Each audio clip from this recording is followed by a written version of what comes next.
কারো বাবাখালী সম্পত্তি নয় অকাপ। অকাপ মানুষ দান করেছে আল্লাহর নামে। অতএব এটা আমার ইসলাম ধর্মের ম্যাটার। আমার ধর্মের উপরে আঘাত দিবার অধিকার দেশ কাউকে দেয়নি, সংবিধান কাউকে দেয়নি। এই বিল কোনোভাবে লাগু হতে দেওয়া যাবে না। আর এই বিল যদি লাগু হয়ে যায়, দোদকে মরার থেকে একেবারে মরে যাওয়া ভালো। তাই সময় আছে, চলুন। আমি ফার্স্টে আছি, আসুন না দেখি। বড় দুঃখ তো এটাই, যখন তাপ লাগে তখন তো লড়ে বসতে মন যায়। আপনাদের কিছু হয়নি। অনেক গাল দিয়েছেন দাদা হুজুরের আওলাদ নবীর খানদানকে, অনেক গাল দিয়েছেন। সেই দুঃখগুলো ভুলে যায়নি, কথাগুলো ভুলে যায়নি। সেকুলারের নামে যেসব রাজনীতির দলকে ভোট দিয়ে ক্ষমতায় এনেছি, তাদেরকে একটু বলুন না লড়ে চড়ে বসতে। আজকে পুরো দেশ জুড়ে ওয়াকফ সম্পদের যে বিল যদি পাশ করে ফেলে, আমার মুসলিম কম আমি বলছি, আমরা দিশেহারা তো এমনি হয়ে আছি, আরো দিশেহারা হয়ে যাব। আসসালামু আলাইকুম ওয়া রাহমাতুল্লাহি ওয়া বারাকাতুহু। দূরে কাছে যে যেখানে আছেন, সকলের উদ্দেশ্যে একটা কথা। দেখুন, অনেকে আমায় ফোন করছে বা আমার পেজের অফিসে জানাচ্ছে যে আজকে পুরো দেশ জুড়ে, আমার মহান ভারতবর্ষে, এই যে বিজেপি সরকার একটা ওয়াকফ সংশোধনের বিলের নামে 2024, যেটাকে ওয়াকফ সম্পদকে গ্রাস করার বা নিজেদের আয়ত্তে আনার ষড়যন্ত্র যে করছে, সেটাকে নিয়ে আমার বক্তব্য কি, আমার কোন রকম সেরকম বাইট কিছু দেখছেন অনেকে জিজ্ঞেস করছে। দেখুন, দুঃখ লাগে এটাই যে আজ আপনারা ভাবছেন, আমি বিগত 3-4 বছর ধরে বলছি, এমন একটা দিন আসছে সবকিছু আমাদের হাত থেকে বেরিয়ে চলে যাবে। আমি তো ওয়াকফ সম্পত্তি নিয়ে কলিকাতা রাজপথ থেকে শুরু করে বাংলার অলিতে গলিতে 3-4 বছর ধরে আন্দোলন করছি যে ওয়াকফ সম্পত্তি এটা মুসলমানদের ব্যক্তিগত সম্পদ। এটা মানুষ দান করে মহান স্রষ্টা রব্বুল আলামিনের নামে। অতএব এটাকে কখনোই কোনো সরকারের হস্তান্তর হতে পারে না। কিন্তু আমরা বিগত দিন থেকে দেখে আসছি, প্রতিটা সরকারই যখন ক্ষমতায় আসে, ওয়াকফ সম্পত্তির কোটি কোটি টাকা তারা লুটপাট করে, সম্পদকে বিক্রি করে দেয়। তার বিরুদ্ধেও তো আন্দোলন করে আসছি। তাই আমি বারবার বলেছিলাম যে আসুন, ঐক্যবদ্ধ হন, সংগঠিত হন, নিজেদের সম্পদ নিজেরা দখল করুন, নিজেদের ধর্মীয় এটা বিষয় নিজেরা রাখুন, নিজেরা পরিচালনা করুন, নিজেরা এর তত্ত্বাবধান করুন।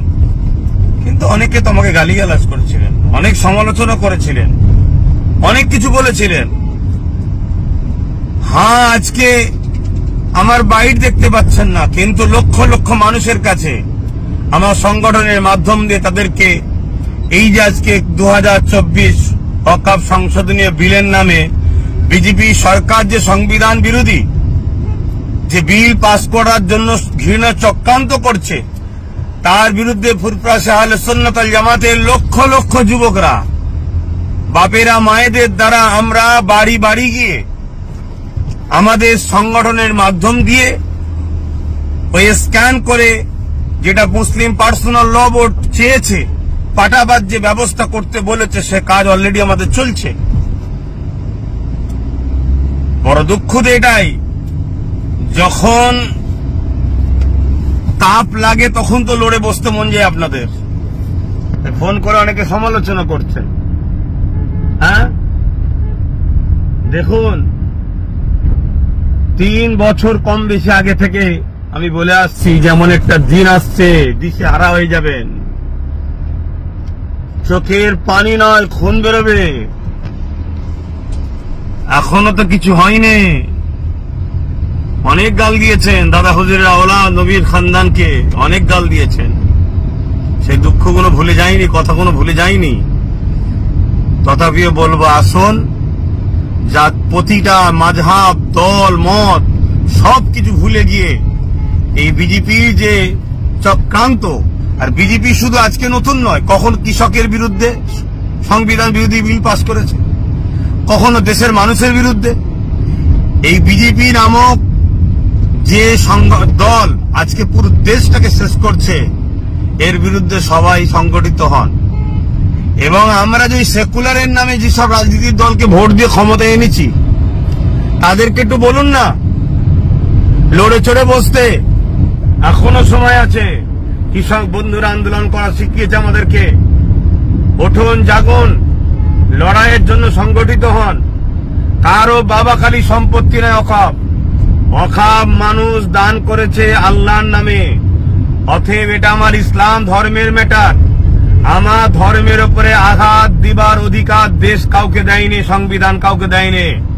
সে যে পদেই বসে থাকতে পারে, সে যদি তার পদকে ভুল রাস্তায় পরিচালনা করে, তাহলে আমাদেরকেও সংবিধানকে সামনে রেখে গণতান্ত্রিক প্রক্রিয়ায় তাকে জাগানো দরকার, যেভাবে কৃষক বন্ধুরা জাগিয়েছে।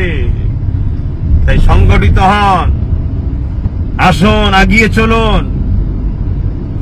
আজকে পুরো দেশ জুড়ে অকাপ সম্পদের যে বিল যদি পাশ করে ফেলে,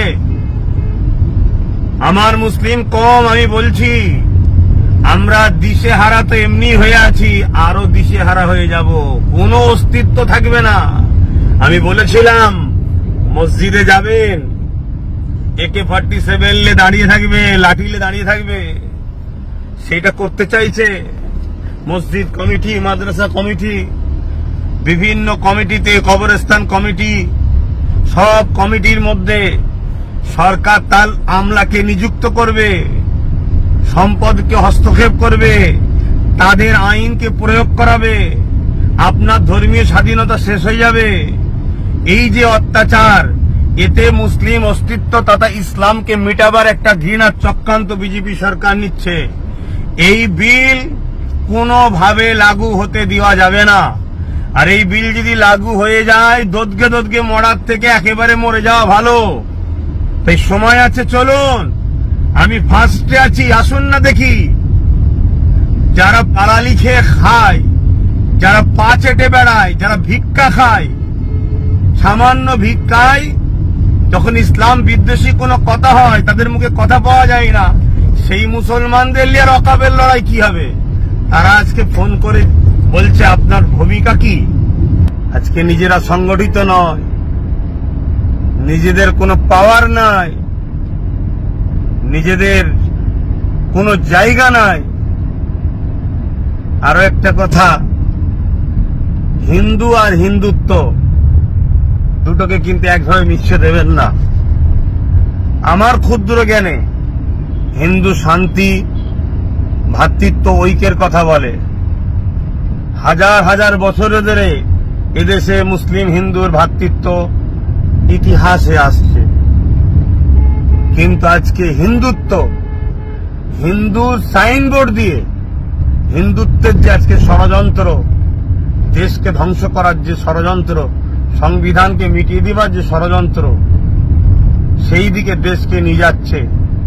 তাই ইসলামের ঐতিহ্য, 400-500 বছরের ওয়াকাফ স্টেট, ওয়াকাফ সম্পত্তির মসজিদ যা আছে, সেগুলোকে বিরান যদি না করা যায়, তাহলে এটা একটা কিন্তু আপনার আমার জন্য একটা প্রমাণ দিচ্ছে যে এই দেশে হাজার হাজার বছর ধরে আমাদেরও পূর্বপুরুষরা চলে আসছে। তো এই স্মৃতিগুলোকে মিটাতে হবে।